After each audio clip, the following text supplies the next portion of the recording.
name's Alex Murphy. I'm the CEO of JobSync, like Dave said. And what JobSync does is we work on building connections between different systems. So this is kind of right in the core of the sweet spot, if you will, of what we do. So we'll talk a lot about why automation and why we want to connect different systems, and what works well and what some of those obstacles look like, and ultimately I think try to drive at what the ultimate goal is, what your ROI should hopefully look like, and how that might fan out. So let's do some introductions. I'm going to go kind of clockwise. I'll start with Rita Kelly. Rita, can you tell us about yourself, please? Absolutely. Hi, I'm the Senior Director of Talent Acquisition at Acelero Learning and Shine Early Learning. We operate SparkStart programs throughout the country and also assist partners, early childhood education partners, increase their outcomes for child and families as well. I've been with Acelero for 13 years now, and lead a group of 5 recruiters. Awesome. Thanks for being here. Jonathan, tell us about yourself. Hey, John Kestenbaum. I'm the co-founder, managing director of Talent Tech Labs. We're a research and advisory firm focused on helping both large corporations and large staffing firms go through digital transformation in HR. We've been at this for a number of years. I'm sure many of you guys have seen our ecosystem infographic with the bubbles and all the pieces of technology. And really excited to be here and share some knowledge with everyone. Awesome. Thank you. Mike, if you could tell us about yourself.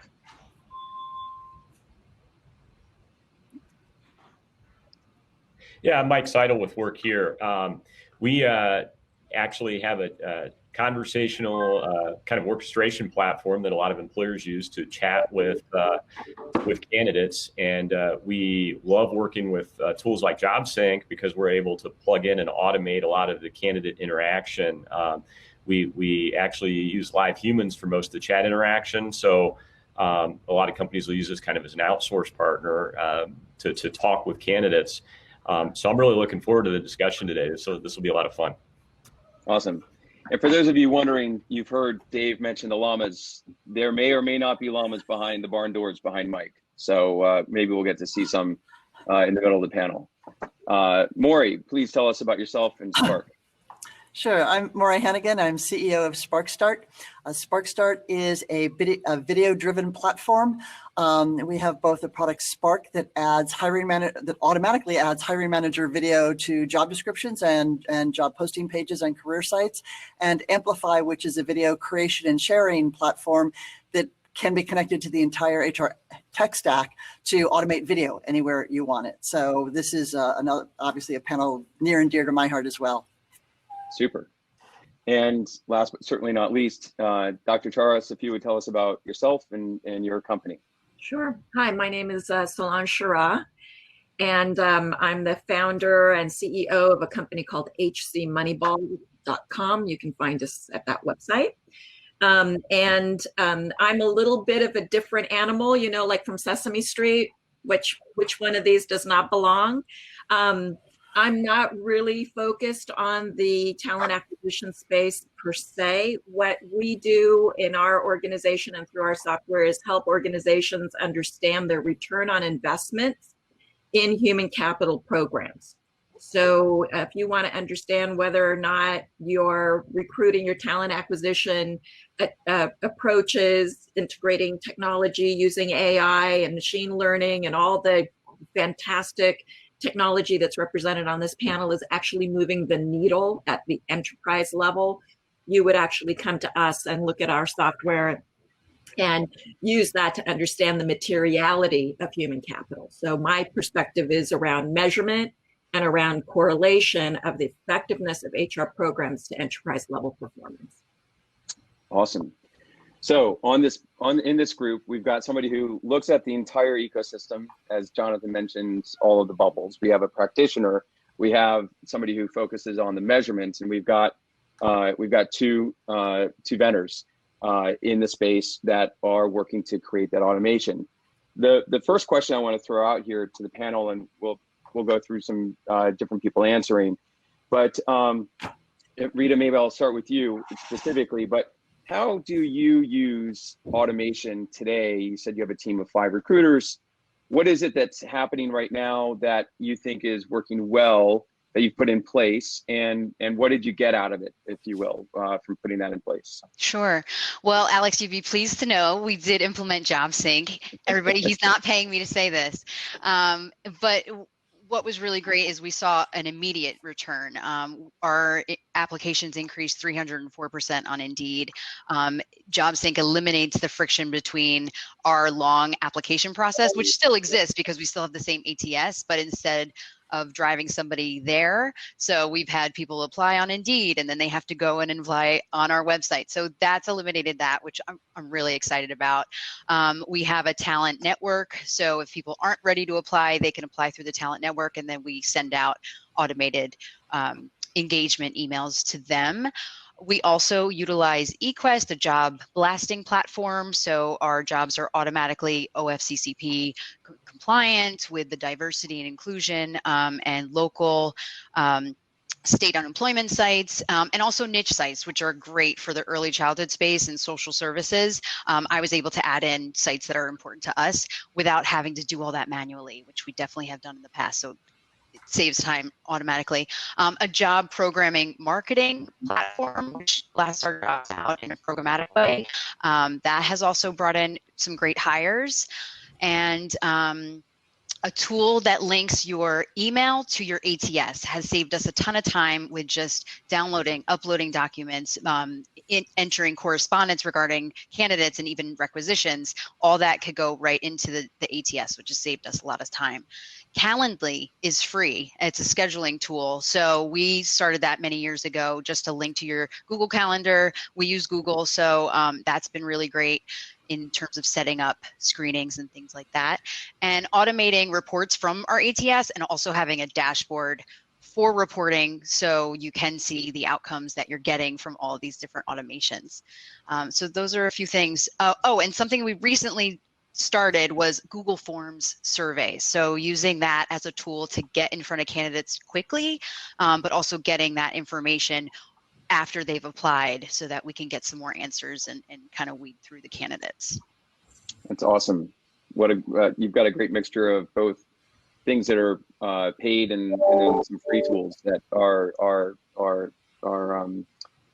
creating value for you in your process. Maury, you in your intro, you talked about automating the process of creating videos. Maybe talk about what's going on there, how that's what are the outcomes that are coming about from that for your clients, and maybe talk about the other side of this, which is where automation doesn't work. Where is it not working that it should? I listen to Rita and think, oh man, all this stuff from a technical standpoint is so easy. It's amazing that it hasn't been available to HR before. None of this is bleeding edge technology. It's all just connecting dots. And so, bravo to all the folks doing it. Let me just talk about where automation's happening. One of the things that we found, particularly with video, is video was a very labor intensive, kind of one video at a time planning. Video files are large, they're hard to upload, that you can't tag them, they're a mess. So one of the reasons we created Amplify is to automate all of that. You can automate requests for videos from employees, automate the approvals, even if you have a panel of people who need to approve videos. Our platform just goes through and sends the video to the first approver. If they approve it, we send it to the second approver, notify them, and go all the way around there, and just automate that whole piece. Where we see clients kind of taking it from there, that's really wonderful, is we're integrated with things like the CRMs. So if, say, Rita's doing a nurturing campaign or reaching out, you can automatically pull a video into that email or text message or however you're reaching out and have the video right there. And then, putting a link on the end of the video so someone could click and apply right there and go straight to the ATS. So you're connecting all the dots and still having engagement. We'd all love it if we had people that would talk to us individually, but that's not going to happen with the kind of volumes that people have got. So if you can put a human face on every piece of the process, which you can do now with video, everybody's got a high def camera in their pocket. It's easy to do. Big organizations need to have approval. They need to make sure videos are there. But inexpensive, simple platforms can do that for you. So once you get this into the process, you can connect a video to anything and everything and keep people engaged. It's just entirely different than sending people a text document. We all respond to video. It's why commercials are always video. I started my career at Procter & Gamble, and, we would never think of posting the usage instructions for Tide on a dormant website or a static website somewhere. That's not marketing. So marketing people have known that video is engaging and compelling and persuasive for a long time. And HR is just catching up to that. But it's been tough because the video files are large. They're hard to manage and so forth. So being able to automate the whole thing has really just opened it up to TA in a way that they haven't had it before. So Maury said that it's hard, right? There's some part of this is hard, specifically with the creation of video, but I also think about in terms of the connection of the systems. John, can you kind of talk to what is the state of interconnectivity, if you will, inside the ecosystem with the various vendors in the space as it's related to helping companies actually get automated workflows in place? What's the good and the bad in there?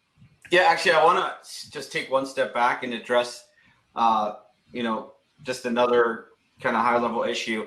So we actually ran a survey to the market to understand automation levels across the different recruitment, like the sub-verticals on our ecosystem. And surprisingly, what we learned was the top 4 areas that are most fully automated.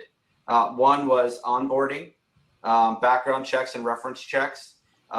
2 was communication with job applicants, think about like a chat bot. 3 was making an offer, and 4 was scheduling. So historically, those have been the most fully automated, and we have a chart that shows how it goes down. What we're seeing now as an emerging technology is robotic or recruitment process automation make its way into the space. So to address your question more directly, it's really hard to connect all these systems seamlessly. Many applicant tracking systems, for example, will tell you they have open APIs, but you'll realize that when you add a custom field, it doesn't actually map to open APIs, and then you can't connect the data to that custom field. Or they tell you that in order for us to spend the development resources, we need you to spend $10,000 to join our community. And so it's still a bit messy, but I would argue that there are these new robotic or recruitment process automation technologies that sit on top of these systems. And instead of integration, you leverage emulation to take data from one system, to run processes on top of that data and put it into another. So we do believe that you're going to start to see a significant increase around your ability to automate processes, leveraging some of these robotic process automation technologies. That's pretty cool.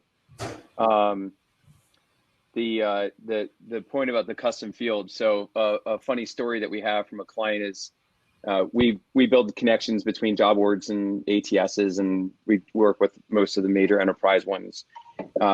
So we map to fields like in SuccessFactors, and we have like name and email and address as fields. As an example, one of those fields is called address to.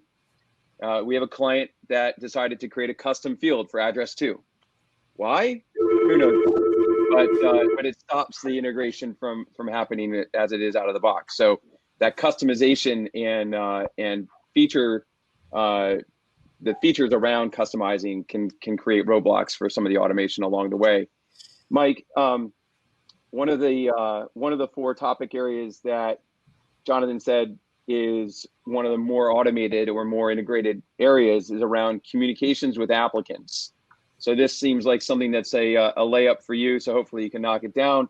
But like, where do you see automation fitting in, especially when you have live agents involved? How does this fit in for you, sitting in between where the sourcing of the applicant happens and ultimately where a system of record has to house it? How does this fit with your company and what you see? You might be on mute. Let's see. There we go. There you go. Yes. I'm the COVID you're on mute guy for this call. All right, so we're right in the middle of all of this. Our platform relies on being able to get applicants either out of a job board or out of an applicant tracking system. So, we run into a lot of the same kinds of problems that you were bringing up, Alex, with different APIs. Even though they're the same API, the data is different inside of them, and all of that. So what we're seeing out there really is as we see a drive towards more standardization on the different ATSs and job boards and that kind of thing, it makes it easier. But there's so many different systems out there that having a connector like JobSync or really makes a big difference. For us, the way everything happens is it starts with an application, and then that triggers a conversation. Not too far off from how a chatbot would do it. The difference is we put the live people on the connect them with the candidate instead of a chatbot experience initially. And for us, the more data that we're able to put in front of a live human agent, the better job they're going to do selling that job opportunity to the candidate, the better job they're going to do screening. So it's really, really important to have that connection there. And then automation is absolutely critical, getting people out of the flow so we don't have to wait for somebody to copy and paste or hit a button is really important, because what we want to have happen is somebody applies for the job, maybe they apply on Indeed or apply on LinkedIn. We want that to trigger a conversation immediately with the candidate and eliminate all those delays that all the disconnected systems introduce.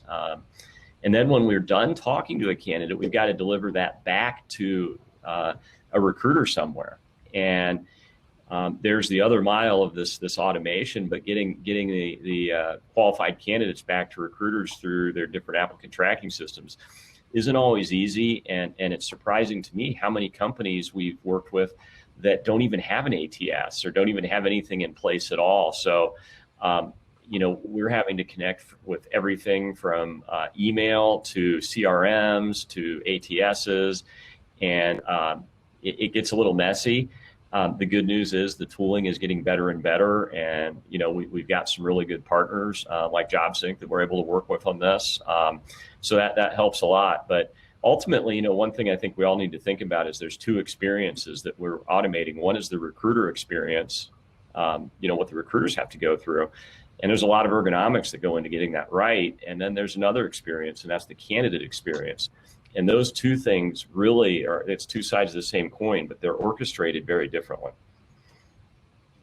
So you touched on a handful of things, and so I'm coming to you, Solange, in a second. So the point about not everybody has an ATS. The original ATS is Microsoft Excel, right? You dump your candidates into Excel, and in all of our experiences with clients, I find it amazing how proficient everybody in TA is at like complex Microsoft Excel formulas. Like everybody seems to know how to do VLOOKUPs. They can export the data, they can munge it together, they can then connect the data and then run pivot tables, and all of this is happening. And that's like the first step of automation, which is really manualation. And that manual process of extracting the data and then trying to analyze it. The problem being is that often you're analyzing data that's quite historic, right? And historic might be a week old, right? Or 2 weeks old or 2 months old. Solange, I'm very curious about your perspective about how automation and the trend towards more automated processes is impacting the ROI metrics and how that flows through to human capital reporting and the human capital metrics. And maybe you could just touch on what's coming for those that aren't aware about the SEC filing requirements, that historically the only thing that's mattered to report, if I'm not mistaken, is the employee headcount. And now there's a whole lot more that is expected based upon what your organization thinks is appropriate. I'll stop talking because you should be the one to explain what it is. Yeah, thanks. And thanks for the cue, because I've got a whole bunch of things that I want to talk about in terms of unpacking what everyone's already said. But let's start with the highest level view, and then we'll work our way down and hopefully back up. The SEC on November 9th put into place new requirements for reporting for public companies. And we believe like anyone else that deals with corporate governance, that the SEC's rules for public companies will be adopted by private companies as a best practice. So as a private company, you may not have to report on the materiality of your human capital management practices, but it's good to understand as a private company what is material in terms of your human capital management impact on corporate financial performance. So even though you won't have to report, it's a good thing for you to start thinking about it and start measuring and start monitoring. So as Alex said, the only thing traditionally the SEC required public companies to report on is total headcount. And the reason that the SEC modernized, they call it modernizing the disclosure requirements, and it's in Form 101C for those of you that are, sort of picky about details, is because there was a lot of pressure put on the SEC from the investor community, where the investor community, and I'm not talking about individual investors, I'm talking about large public company institutional investors, like driven by the CalPERS and CalSTRS, the UAW pension management team. There's actually a group of people called the Human Capital Management Coalition, HCMC, that wrote a letter to the SEC asking the SEC to put in new rules so that there's more transparency about the impact of human capital on corporate financial performance. And their position was, how can we in good faith invest the pension funds of our UAW members and our state employee members without really understanding the potential of that investment generating returns, because human capital is such a big part of the expense side of a business that without more information, we really don't know whether or not we're making a smart investment or a dumb investment, because there's not enough transparency. So given that, there's a whole conversation and a whole dialogue about what is human capital management, how do we measure it, and how do we actually determine whether or not the way our human capital management performs, or the effectiveness and efficiency of our human capital programs, is moving the needle on corporate financial performance. And that's the big overarching view. And that's where people in finance, accounting, HR, corporate governance are actually beginning to ask the question, what's material, right? So we start with a question of what is materiality? Materiality from both a financial perspective and a legal perspective is anything that would change the investor's mind about investing or divesting themselves of that stock or that investment. Then the question becomes, is human capital management material? And how do we actually understand the impact of human capital on corporate financial performance and then predict it, right? So that gets us to a good space, which is, how do we predict? And, my point of view is a more holistic point of view, where I look at human capital as a series of specialized areas that all connect, like the bone song. You guys all know the bone song, right? The knee bone's connected to the ankle bone, or the shin bone. The shin bone's connected to the ankle bone, right? Everything in HR is connected to one another. And so if you think about HR as a pathway to generating economic value creation, then you can look at all the bones and how they're connected to one another to see whether or not the skeleton stands or sort of falls apart. And the starting point is talent acquisition, right? The starting point in the map, in the causal map of human capital generating economic value creation as an endpoint, is talent acquisition. What you guys are doing in talent acquisition makes a load of difference, a world of difference on the organization's ability to actually manage their talent in a way to generate economic value creation. So I can't speak to what happens inside of talent acquisition. You've got to you've got a panel of people that can tell you exactly how to make that more efficient, more effective, increase the ROI of that process, because talent acquisition is expensive and it usually has the lowest return on investment in the money that you spend on talent acquisition. And not because talent acquisition people aren't doing a good job. It's simply a numbers game, right? You're going to invest time and energy on 10 candidates, but you're only going to make an offer to one. And that one is going to have to generate enough return to cut the cost of the 9 that you didn't hire. So it's simply economics that make talent acquisition a lower return activity in the organization. And you've got a ton of people on this call that are basically focused on how do we make that system more efficient and therefore improve the return on investment. And I'm here to say, and this is the last thing I'm going to say before I turn it back to you guys, is in the Bone song, you need to be sensitive to the fact that you're not just filling a job, or organizations are not just filling a job using the tools that this team of esteemed panelists can help you understand. But the way you fill the job has an impact, like the Bone song, on other bones in the organization. DE&I performance, employer brand gets impacted by how well talent acquisition does their job. HR as a service provider, which is something that these guys are talking about. How do we make this easier for managers to use and for employees that are engaged in this process, see the value, get customer service in a way that makes the perception of talent acquisition valuable. Mobility and advancement. The real smart companies are hiring people not just to fill the job they're supposed to fill, but to fill the next job, or to create bench strength, or to create leadership pathways.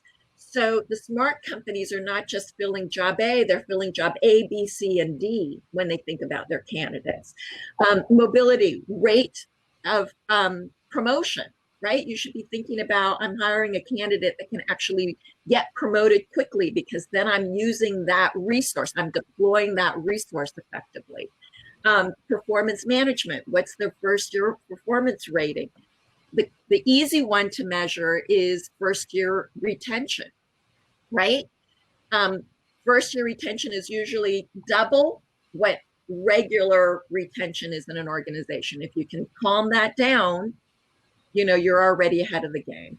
Rewards, managing budgets, training and development. So it's the Bone song. When you do talent acquisition, you don't just stop at the impact of talent acquisition. You can actually measure longer term and longitudinally and across different functions how well talent acquisition activities are generating value for the organization. And that's what we help you figure out. So I want to take the opening statement, what's moving the needle, and play it back off to you, Rita, and say, when you connect the knee bone to the shin bone to the ankle bone, I don't know, my kids are older, so I'm forgetting the exact cadence and what the connection is, so you might be able to help.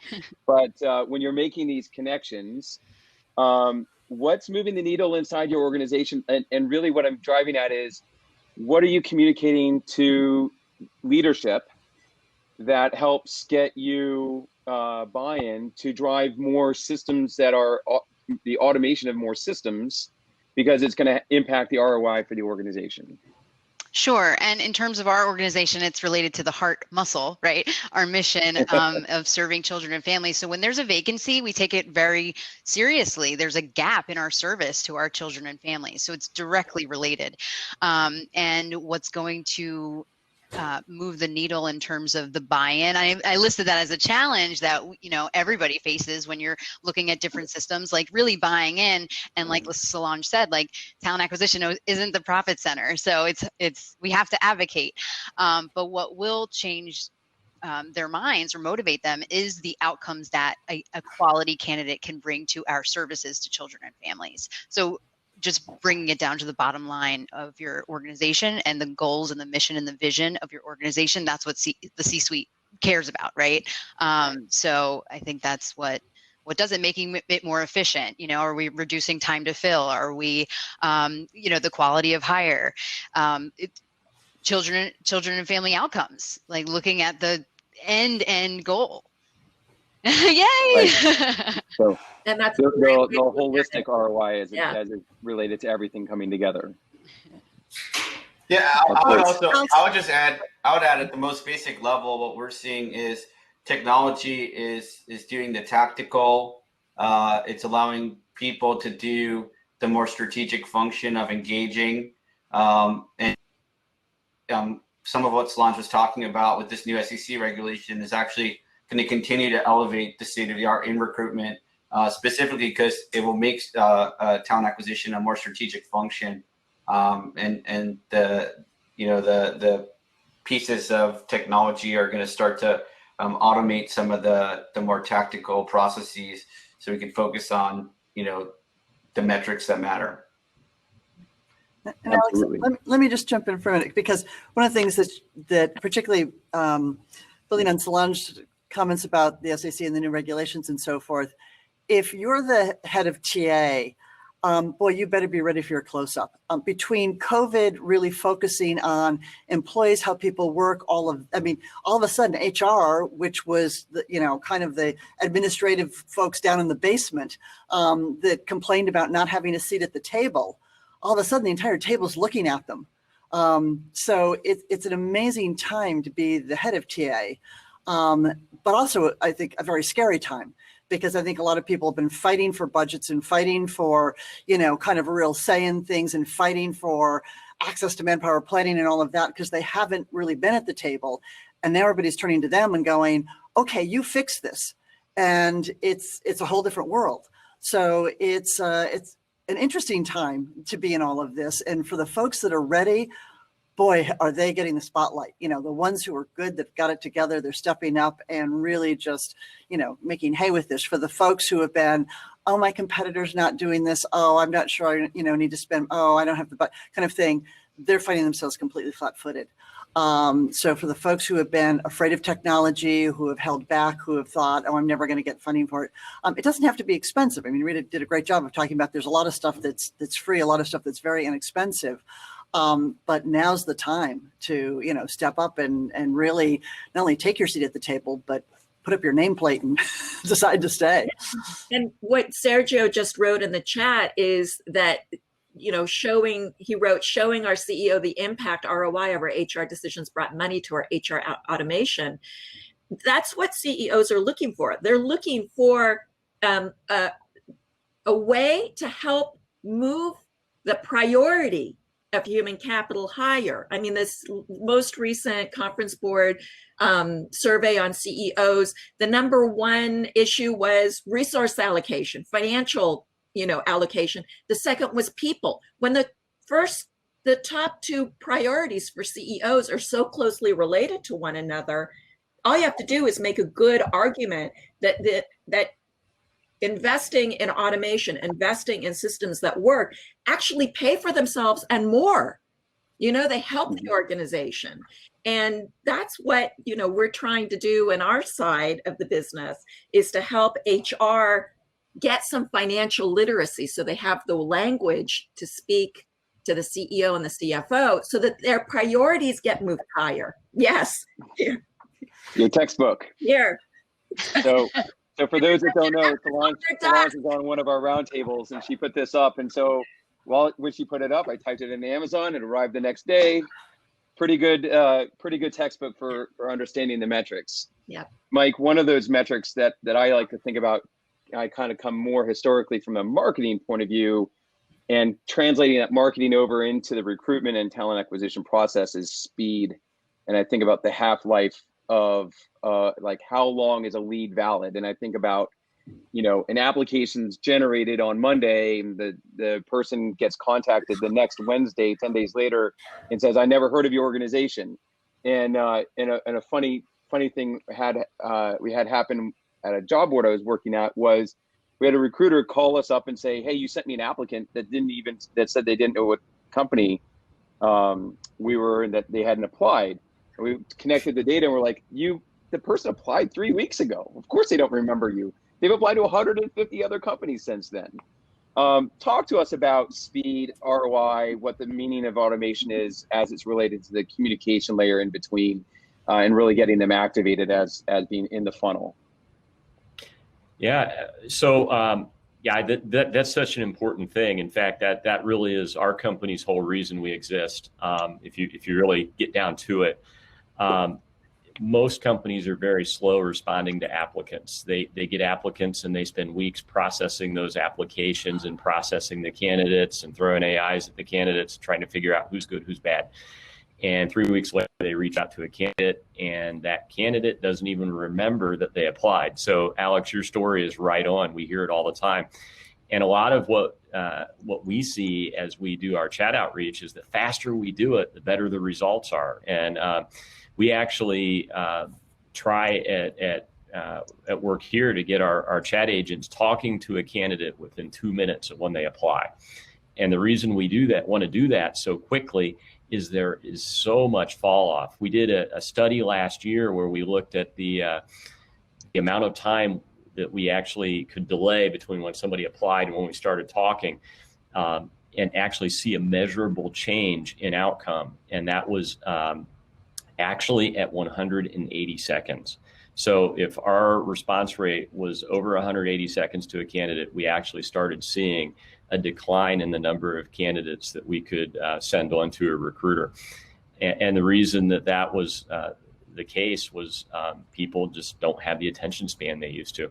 So speed is just super important. And for former life for me, I used to own a regular old ad agency where we did a ton of digital advertising. And I can tell you this, the number one thing that affects the digital campaigns is speed. It's how fast everything works. If you go talk to Google about advertising on Google, they want whatever you hook your ad up to come up on screen as fast as it possibly can. Speed is so important for conversion in marketing at every level, and it's especially important to recruiting. The best candidates are going to judge you by how quickly you engage with them and the quality of that engagement. That's awesome. I know my first experience of really understanding digital marketing and speed was somewhere around 2002. I filled out a mortgage refi form at like 9:33 p.m. on a Friday night because, you know, it must have been 2003 because my son was born.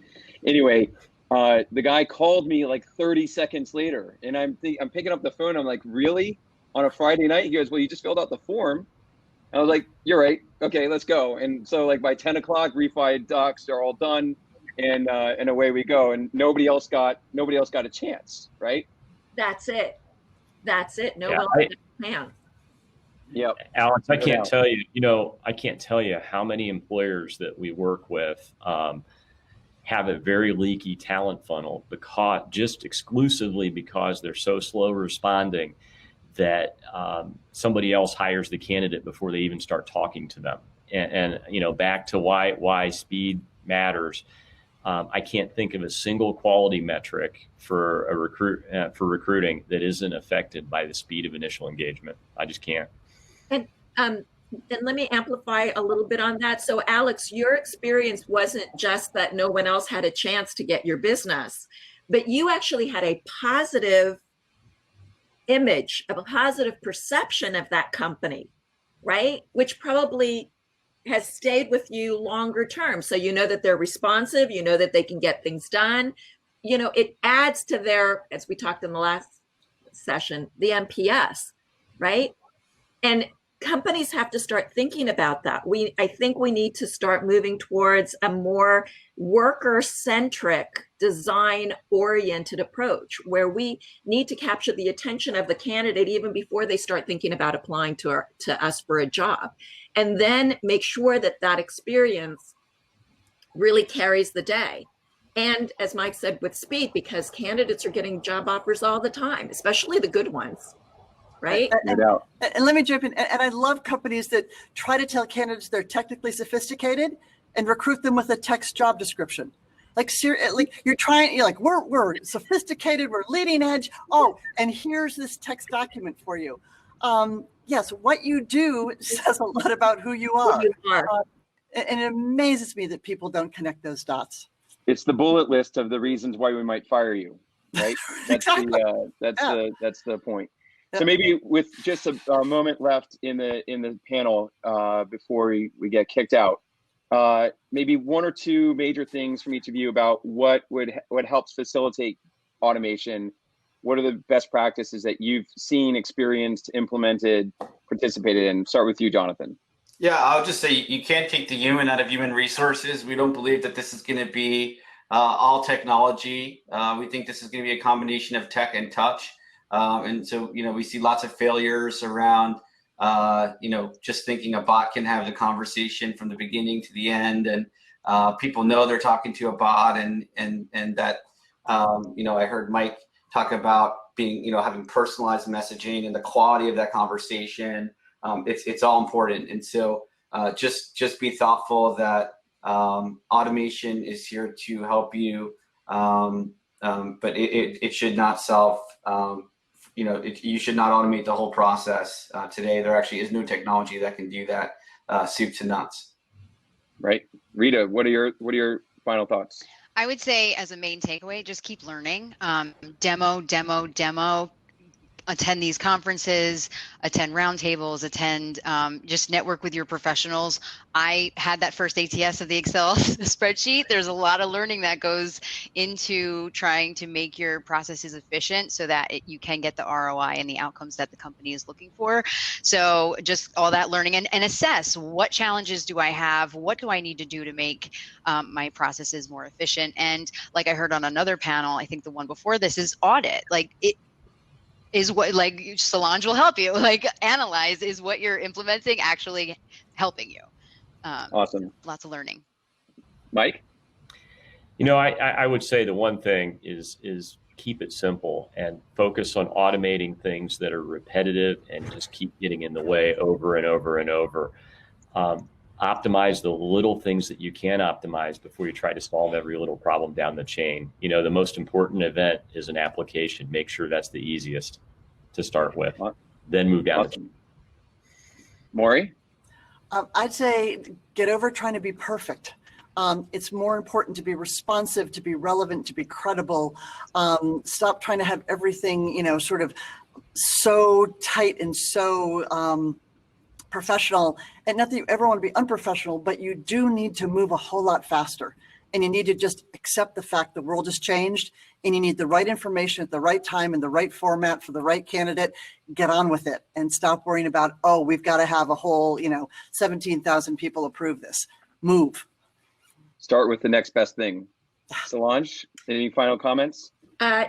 First is get some financial literacy. If you're in HR, you better learn how to speak the language of finance, especially with the materiality guillotine hanging over you. And I don't want to sound like like Chicken Little, but you don't want financial people to be doing your job, right? Keep the power by keeping the data and keeping the analytics and the reporting from a human capital perspective. That's awesome. I'll hold the book up again. The second, because somebody's asking what the book is. The second thing I want to say is the bone song. Remember that human capital is a multivariate function. Everything touches everything else to be really good in this job. You can't just think about how you're doing your job. You have to think about how your job is impacting other functions in the organization. So just think holistically, get networked, right? Talk to other people in performance management, in mobility and advancement, in training and development. Get savvy about what their challenges are so you can all work together to make human capital super efficient. That's awesome. Awesome advice all the way around. The one thing I would leave everybody with is the customer at the end of the day. When we're talking about connecting different pieces of the ecosystem, the customer at the end of the day is the king, the queen, the prince, and the whole entire court. So if you are in TA and you are looking for automation to take place, it is really on you to help champion that effort between the two vendors. That's when vendors move. So if the automation doesn't exist, it's just a matter of putting it in place. As one of our colleagues likes to say, we put a man on the moon 50 years ago. This is just moving data from one system to another. It's not that complicated. So I think I really appreciate everybody participating in the panel.